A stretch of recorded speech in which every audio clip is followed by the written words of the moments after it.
Hey, Matt the Droidwhisperer here. I'm sorry it's been so long since there's been a video, but I've had some computer issues, as in my computer is dead, completely dead, and I haven't been able to replace it yet. Hopefully I'll be able to replace it in the next couple of weeks with at least something, and I can get back to some semblance of maybe putting videos out. In the meantime, I've got a little video here that I'm shooting with my phone and probably editing with my phone. We'll see how that works. Because I stumbled upon two of the Walgreens Cyber Battalion figures today, and I thought we'll take a quick look at them. So here are the two that I picked up. I went with Optimus Prime and Jetfire, because I can't pass up a Jetfire, and despite the fact that I have way too many Optimus Primes, I can't seem to pass him up either. I did not get the Prowl or the Bumblebee that they had on the shelf, and apparently there's also a Megatron in the line that was not there.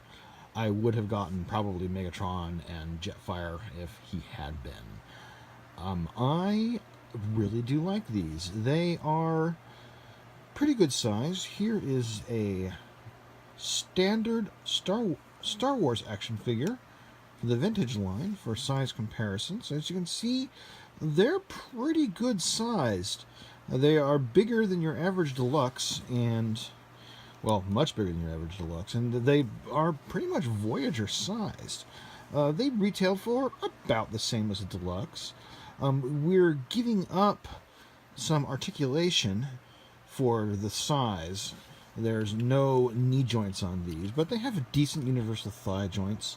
3 joints on each of the arms. The joints are slightly different in each figure. Have a lot of it having to do with transformation needs. Prime has a waist joint because of transformation, and both of them have heads that turn. Prime's is hampered by the plate on the back there that forms the top of the truck. But overall, they're pretty good. I enjoyed them. Their transformations are fairly simple. They're not, 1-step or 3-step change or simple, but they're about on par or maybe a little bit more simple than your average RID figure, I would say. Well, 2015 RID. Yeah, I'm pleased with them. I don't think I'm going to go out hunting for the rest of these. If a Prowl or Bumblebee landed on my lap, I wouldn't turn it down. If I see a Megatron on the shelf, I'll probably pick it up. But yeah, I think these two are worthwhile, but they may be the end of what I get for this line. Prime doesn't come with any weapons, but he does have standard 5mm fists, so most weapons should fit in that, although it was somewhat hampered by this plate here that forms the front of the truck with the headlights on it. The wheels of the truck are also sort of hanging off his forearm. Jetfire does come with weapons. It looks like only he and Megatron come with weapons.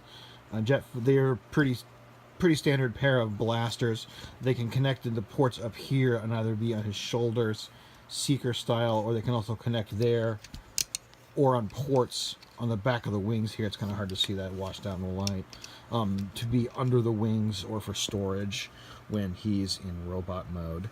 I would not be surprised if this gets reused as a Seeker. I mean, it's just got all sorts of Seeker profile and is really being washed out by my inadequate light here.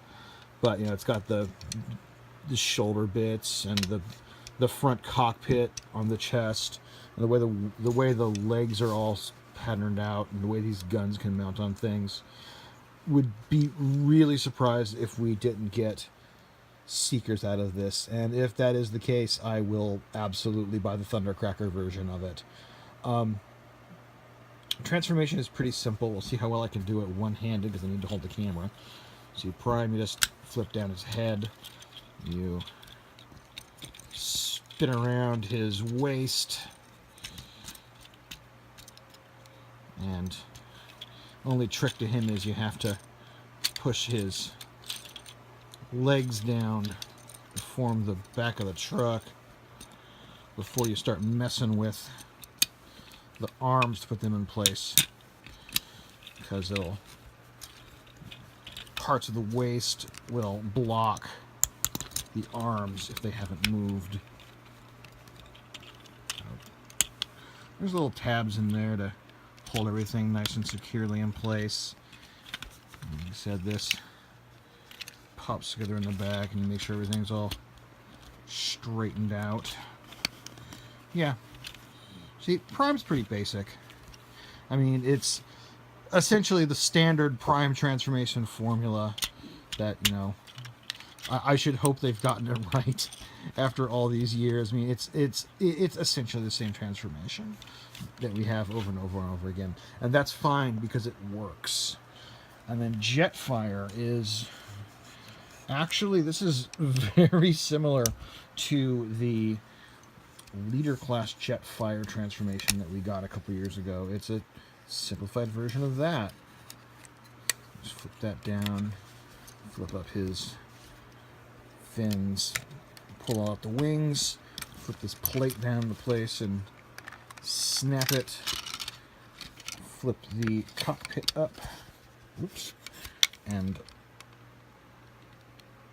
snap it into place, pull out the nose cones, the landing gear comes out with it, and then you, this is the tricky part when you're doing it one-handed, fold his arms up like so, and pull all this down to lock into place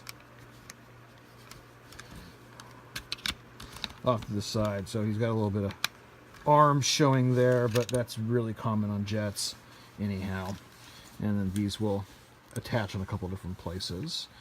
So yeah, I think they're worthwhile. I think they're worth picking up, especially if you're shopping for a kid that needs a little bit simpler transformer. I would really strongly recommend them for that. So yeah, pick them up. Hopefully this line sticks. I would kind of even like to see it expand beyond Walgreens and, you know, get into general retail. I think these are worth that. I really enjoy these as a simple alternative that's a lot better than the 1 and 3 steps things. You know, they like I said, they're simple, but pardon me, they put some care into them, and I enjoy that. So yeah, this has been a quick look at the couple of these Walgreens Sniper Battalion figures. I am Matt the Droidwhisperer. Thanks for watching, and hopefully there'll be more videos soon as I get a new computer. Bye!